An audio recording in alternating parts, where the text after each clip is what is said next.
it is true. We are called the United States, and that's for a reason. Our founders, even with the 13 colonies with Britain, they said, united we stand, divided we fall, right? That we're much stronger together if we're united. But how do we remain united when we put in politicians that purposely divide us? Black, white, immigration issues, rich versus poor. How do we, a united people, when the political system and politicians aren't held account for class warfare, gender warfare, race warfare? They use that to divide us for votes. And we as a people need to stop buying into that line. And when we hear that, I mean, I believe our current president was elected from his great speech that he gave at the Democratic Convention. People were so touched by, we aren't blue states, we aren't red states, we're the United States. But has this president governed that way? And the answer is no. It's not only been politics as usual, it's been politics on steroids, really. And so, and we're in an awkward situation because we've given so many jobs overseas, and we don't have a diversified economic base anymore. That really we should be bringing manufacturing back to the U.S. True trade is goods for goods, like Washington apples for Florida oranges. Okay, that's true trade. Flawed trade is when one country pegs their currency to the dollar and creates a vacuum effect of jobs so currencies don't balance. And then you no longer have a diversified economic base where you have manufacturing part of our economy. Agriculture maybe is part of our economy. The steel industry is part of our economy. All of those are, we need steel in order to produce weapons to defend ourselves. We need food in order to make sure we're fed for our own freedom and independence. And we really should have our own energy independence as well. All of that serves us well for freedom. But you create this environmentalism.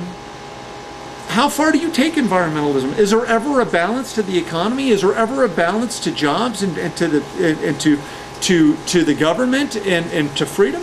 Well, how far do you take that? It's never defined. No matter how much you give, it's never enough. That's what one party says, and the other party looks like the no party.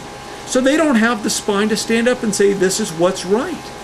And you need people to have the guts to say what's right. And you need to have people change their mindset to say, I don't need the government. The government needs me.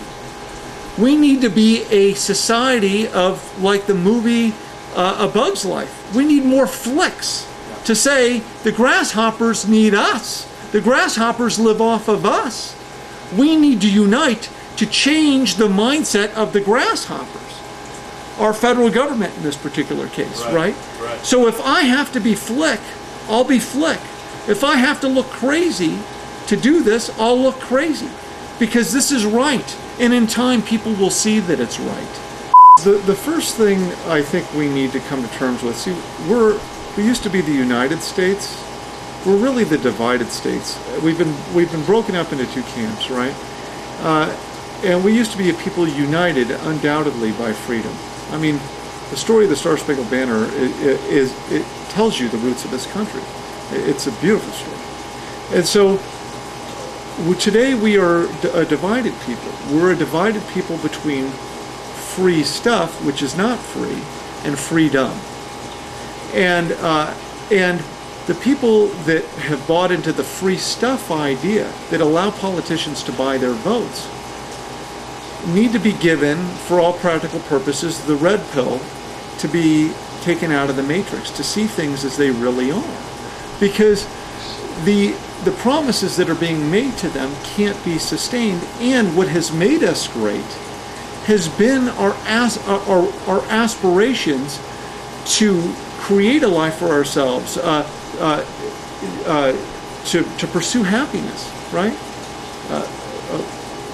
The right to pursue happiness, and in doing so without infringing on other people in the process, right? And so you have to have freedom to do that. You will work harder for yourself than you will for any employer, and people will work for an employer harder than they'll work for the government if they don't feel the government can fire them, right? So we create a less productive society by doing that. So if we recognize that our freedom creates the optimal society, and we have free competition to try and create the best goods, then we say, well, how do we allow freedom to be strong? Well, you say, okay, well, we've seen since the IRS was created, it reports to the U.S. Treasury Department, and that reports to the executive branch. That the executive branch, not only under this administration, but under administrations prior, has been used, the IRS has been used as a political tool to audit and intimidate their political foes, to silence the First Amendment. The First Amendment's a First Amendment for a reason. And the Second Amendment is a Second Amendment for a reason, because all the other amendments cannot be supported, do not have a strong foundation if you don't have the ability to back it with a little muscle. Okay? So so we have to recognize that our freedom is what makes us great. So you say, okay, if Obamacare, if the IRS has been used as a political tool by the executive branch to intimidate free speech, and now you're giving them the right to determine whether or not you get a surgery, or if your life, in matters of life and death, and it's already been abused the other way, and they're using the NSA to record every conversation and intimidate anybody that's a political foe, you say, how is this a government of the people anymore? They have dirt on all of their political foes, right? This isn't a government of the people. They intimidate anybody there. And with this cronyism that you talk about, with all this money, whether it comes from other countries or major corporations, and that's a difficult one to address. It truly is. How do you get this to where the average person can run, right? And we can speak freely. And I really think you touched on it. The answer is term limits. If you people were scared after there were 3 terms for one president. We said, okay, George Washington had 2 terms and he was the founder of this country. And if you look at like his farewell speech, he gives a lot of great warnings as to what to avoid. Same for even Reagan when we were very strong. If you listen to those final addresses as presidents, if you read through those, they'll tell you where to go. They'll tell you where you don't need to hear it from me, okay? They'll tell you what made us great. And so, Congress used to be a voluntary office. It truly was public service. The American people, in my opinion, I think it's clear as the nose on your face, is we need term limits for Congress. If we have term limits for Congress, if we only allow them, I mean, that's 8 years. That's a long time, right? Almost a decade, yeah. Yeah, if we give term limits, doesn't Congress then have a vested interest to make sure that when they leave public service, that there's still a job waiting for them, that there's still a strong U.S. economy? If you have career politicians that are part of this cronyism, and it's all based around the dollar and they control the dollar, then can't they collapse the system and put in a new world order, a new government where the government doesn't belong to the people anymore, that they change the system and the Constitution doesn't apply anymore? Yeah. Absolutely they can. But if you have term limits, you don't have that building momentum going that direction. You have people coming into office that aren't career politicians. They're always fresh blood. And you have people that were in office that are worried about getting back into the U.S. economy.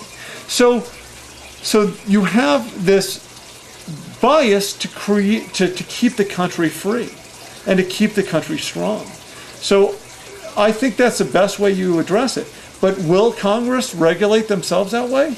No, they won't. The people need to rise up, and the states themselves need to unite. And this is why the states need more power today. They truly do. We should be a country governed of similar trade laws with one another. and we should have the same armed services protecting us. But we've slipped so far now. DHS was to try and organize systems, but not to the point to where they become a local police. Local jurisdictions, the more local a government is, the more accountable it is to its people. The further it gets from its people, the less accountable it becomes and the less free the people become. We need to bring power back to more local jurisdictions. And in doing so, freedom will strengthen by itself right there.